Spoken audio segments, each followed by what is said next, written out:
Comment tu vas, mon David? Écoute, très très bien, la vie se passe à merveille. Je travaille en centre-ville, je suis au cœur de chez moi, à Toulon, et tout va bien pour le moment. Ouais, bah, super. On va souhaiter la bienvenue à tous les amoureux azur et or. Bienvenue sur la chaîne de l'association des anciens pros du Sporting Club de Toulon. Merci de m'accorder ce petit moment pour parler de ton Sporting Club de Avec Toulon. plaisir. Et ben voilà, j'aimerais que tu me dises comment tu arrives au Sporting Club de Toulon. Ah ben écoute, j'étais en fin de contrat à Guignon, je me blesse là-bas donc en Coupe d'Europe, ça me sort un peu longtemps des terrains, pratiquement un an et demi. Donc dans la foulée, je signe à Saint-Raphaël une saison pour me remettre un peu en jambes. Et après cette belle année que je passe là-bas, c'est Dédé pour il monter en CFA2. C'est Dédé qui m'appelle pour venir faire quelques petites piges à Toulon pour un projet assez intéressant. D'accord, on est en 2002. Donc, On est en 2002, ouais. on est en 2002. Hein. La première année de CFA2. D'accord, CFA2, l'entraîneur Dragan. Dragan. Ouais, le grand Dragan. Comme tu t'entendais bien avec lui, ça.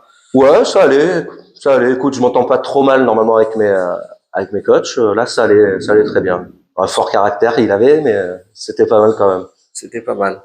On va parler. J'ai vu une interview où il y a Franck Lucchini qui parle de toi. Ouais. Il parlait que tu avais un rôle important dans le vestiaire, dans la cohésion du groupe, dans l'ambiance, Ben, merci, toujours Francky. positif, dans l'engagement, dans la façon d'être, toujours le sourire. Et il disait, et il a dit, un joueur qui jouait simple, mais c'est souvent les meilleurs. Je te remercie, Franck. C'est cool. C'est cool. Bah écoute, au niveau du jeu, je laisse parler mes copains, mais au niveau de la vie, c'est important, quoi. C'est d'arriver dans le vestiaire de bonne humeur, faire rire tout le monde.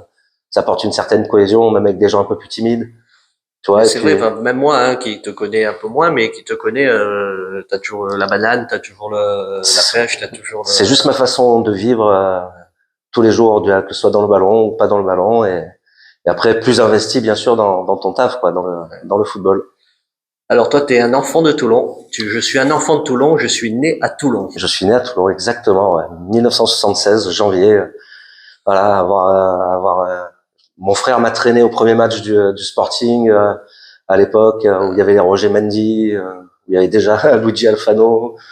Tu vois, toute cette époque-là, et j'ai suivi toutes les années, quoi. Ouais, t'avais vraiment une histoire avec le Sporting Club de Toulon. Le samedi et le dimanche, le rugby à Mayol. Ouais, c'est ça. Les deux, je passais par le petit muret de Carrefour en bas, le parking en construction, et en courte échelle, et on se faisait rattraper de l'autre côté dans les populaires. Génial. Et donc, tu as commencé au Racing, hein, t'as commencé. Clary-Montetti, ouais. Et le Racing. Après, j'ai pas changé de terrain. C'était le Racing Football Club de Toulon avec Maurice Révélo. Voilà. Et, question bête, hein, mais pourquoi du Racing déjà la suite logique de partir au Sporting Club de Toulon? Pourquoi avoir Déjà parce que le Racing, parce que j'aimais bien me frotter au meilleur, donc le Sporting c'était très bien de jouer contre. Après, Maurice Révélo m'avait promis comment ça s'appelle, de m'envoyer à Cannes sur ma deuxième ou troisième année de junior, je crois. D'ailleurs, il y avait Marco aussi, Zanotti, qui était là au Racing à l'époque, qui était lui déjà bien phénoménal. Et puis Maurice me promet de m'emmener à Cannes, chose faite. J'ai attendu, j'étais patient, et puis il m'y a emmené, voilà, pour y faire une année. D'accord. Donc on va revenir bien sûr au Sporting Club de Toulon. Quand tu arrives au Sporting Club de Toulon, donc en 2002, est-ce qu'il y a des joueurs déjà qui te marquent? Est-ce qu'il y a des joueurs Ouais, ça me fait rire. Oui, plus d'un, bien sûr. Franck Zangaro, Cédric Charlet, Mejdi Zemzemi que j'avais connu bien avant aussi. En fait, tous ces Toulonnais, quoi. Tous ces gens investis. Grenoblois pour Zinzin, hein. N'oublions pas. Mais voilà, beaucoup d'identité toulonnaise, on va C'est ce que dire. j'allais te dire, ouais. L'identité toulonnaise. C'est Ouais, ça. ouais. C'est vraiment ça. Je sais pas si on en parlera tout à l'heure, mais c'est vraiment pour moi là aujourd'hui ce qui manque, quoi. Ouais. Une identité, une vraie identité. C'est ça. Comme on avait nous, comme d'autres ont eu avant. Et ça a beaucoup justement matché parce que justement chacun se battait pour les uns, pour les autres. Il y avait vraiment. Nous on était là déjà avec notre esprit et notre combativité toulonnaise, quoi. Tu vois. Et puis ceux qui arrivaient de l'extérieur se mettaient directement dans le moule, se fondaient dans le moule avec nous, et c'était juste magnifique, quoi. Je sais pas, par exemple déjà Franck Lucchini qui arrivait de Bastia, tu vois, et bien après Michel Bilici qui arrivait de Marseille. Après ces gens-là étaient investis Voilà, il y avait investi il y de avait la même l'amour du bière que nous, maillot, quoi. l'amour du maillot, l'amour de la Exactement, rascasse exactement. est-ce que il y a des matchs qui t'ont marqué pendant toutes ces années Azurior bah, sûrement le match peut-être le match de la montée tu joues le match de la montée Complètement, parce que j'ai retrouvé une complètement. photo je te vois pas ou alors t'es caché sur la photo quand il y a Sur lequel tu me demandes en sur CFA2? quand vous montez non quand vous montez en national Ah je si si regarde. si, contre Saint-Priest, Donc t'es dernier caché match. derrière bah tu Ah dois ouais être ouais. caché par terre je pense que Oh, t'es ça où je caché suis en sur train la de faire le con quelque part. donc est-ce qu'il y a des matchs qui t'ont plus pas celui-ci mais il y a Ah, peut-être il y a des qui t'ont il y en a marqué beaucoup. À Toulon, il y en a beaucoup. Toulon, il y en a beaucoup. J'ai envie de te dire déjà tous les matchs à domicile, parce qu'il y avait une certaine ferveur qui est c'est ce que tu dis c'est ce que mis à part nous, on vivait une saison magnifique ou des saisons magnifiques, et à côté, c'était les juste fabuleux, supporters, quoi. tu dis souvent que c'est ça, il Mais y c'est avait vraiment important, c'est c'était, important. Et quand je vois les tribunes aujourd'hui, ça me fait un peu peur, quoi. Parce qu'on est en train de démotiver des gens qui sont investis aussi autant que toi sur le terrain, quoi. tu parles il y a ce match de Rodez, sous la neige. Oh, impressionnant. Alors, c'était pas le plus beau cadeau qu'on m'ait fait d'avoir le brassard à ce moment-là, parce que je crois que ça arrivait après Clermont, il y avait plus personne, il y avait plus Soulas, il y avait plus, ouais, c'était un bordel, il y avait plus Franck Lucchini, et c'était horrible. Mais bon, on arrive à s'en sortir à 2-2 là-bas, hein. De deux. Il y a une anecdote avec Mika Maurice, non? Ouais, À la c'est mi-temps. Mika Mori. Ah, comment tu sais ça? C'est magnifique. Extraordinaire. C'est quoi? C'est les coups du foulard? C'est ça? C'est ça? Ah non, Jean-Louis, il le détruit. Il lui dit, Donc, ouais, arrête avec tes machins, tes gestes techniques et tout. Et d'un coup, je sais pas pourquoi, juste après ça, le ballon qui revient, il envoie un coup du foulard. Je pense qu'il me demande si on prend pas le but derrière ou un truc comme ça. Oh putain. donc c'était, ouais, c'était Mika Maurice, ça. Ouais, mais un C'est phénomène. tout à fait lui, hein. Tout Et, à fait lui. quel joueur aussi. Quel joueur. Quel joueur. Ouais. Quel joueur. Ouais, c'était Ouais. beau. Jean-Louis Garcia, ça se matchait avec lui, Bah ça? écoute, je vais te dire que, par exemple, Dragan, c'était plus un meneur d'hommes.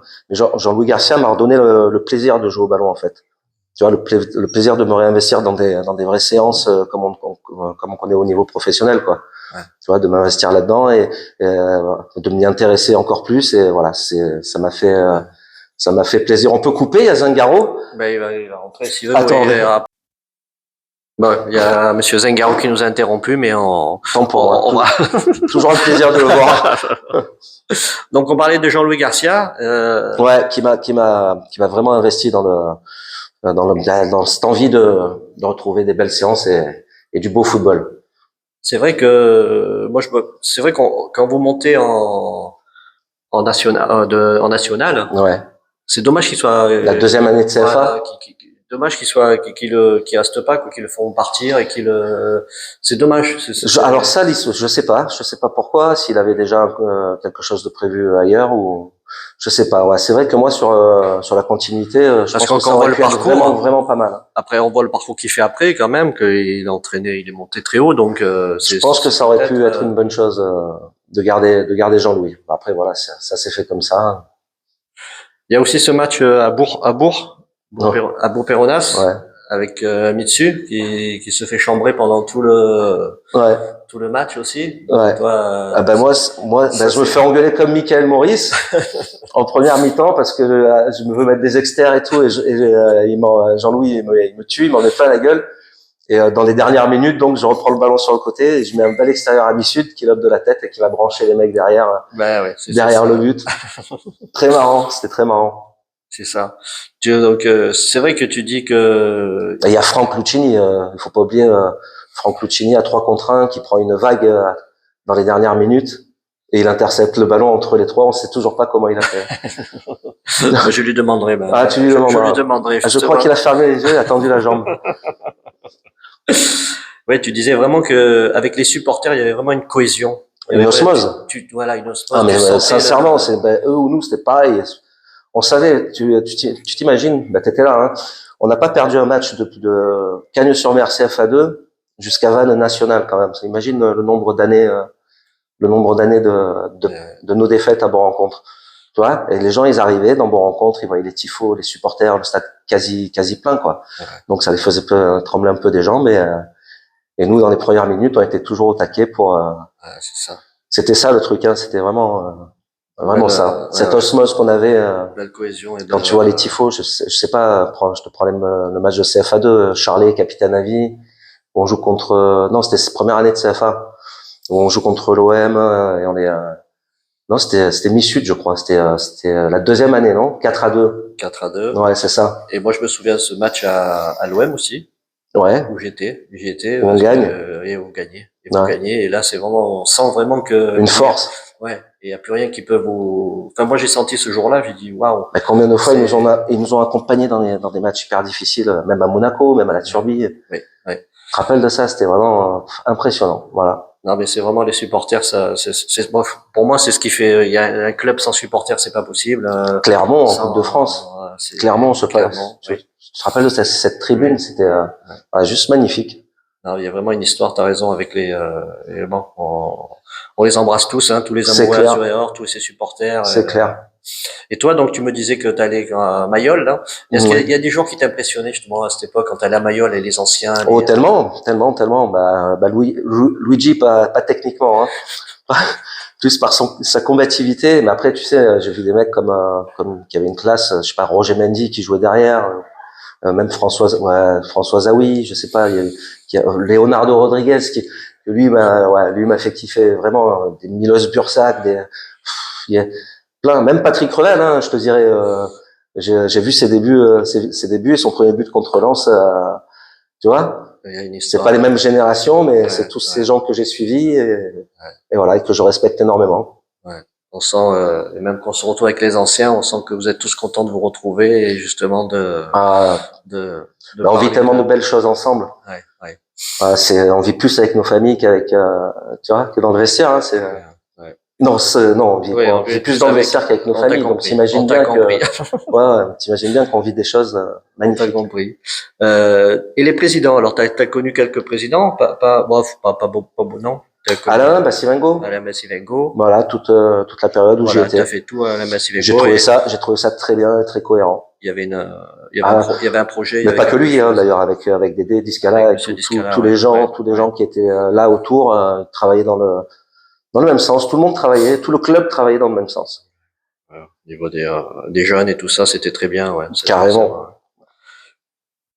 Justement, là, je vous demande à tous, là, justement, toi, qu'est-ce que tu penses qui manque à ce Sporting actuel pour pouvoir remonter en national, bien sûr, Ligue 2, même Ligue 1, puisqu'il y a la place à Toulon pour J'ai avoir... pas les compétences d'expliquer ça. Par contre, on va pas trop en parler. Il faut juste du changement, quoi. Faut que ça change, faut que ça renaisse, faut autre chose. Je pense, hein. Voilà, je suis pas fan du truc actuel. J'ai pas grand chose à dire dessus. Mais Ouais, j'ai hâte que ça revienne parce que tout le monde attend ça, quoi. ouais. Voilà. Et je comprends pas comment tu peux te passer de personnes compétentes dans ce club-là, ne serait-ce que chez les gamins ou un peu plus haut.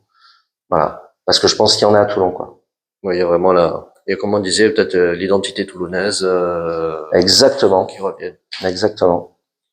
Est-ce qu'il y a d'autres anecdotes que tu veux ajouter? Est-ce qu'il y a quelque chose qui te... Oh, pas une spécialement, mais tellement, j'en ai beaucoup trop en tête. C'est dur de ressortir. Tu m'en as sorti deux belles, tu vois, là. Mais là, voilà, non, moi, je retiendrai que l'osmose, L'osmose, que l'osmose ouais, et, ouais. ouais, Il y tout avait ce un qui m'a groupe fait et kiffer, ouais. c'est cette vie qu'on avait ensemble et qu'on a encore de temps en temps entre nous. Ça me plaît, c'est ça qui me plaît le plus. Bah, génial. Ben, mon David, je suis super content que tu nous aies accordé ce petit moment Je te remercie. pour parler du Sporting. On va leur souhaiter un bel anniversaire puisque c'est va être les 80 ans cette année du Sporting Club de Toulon. Exactement.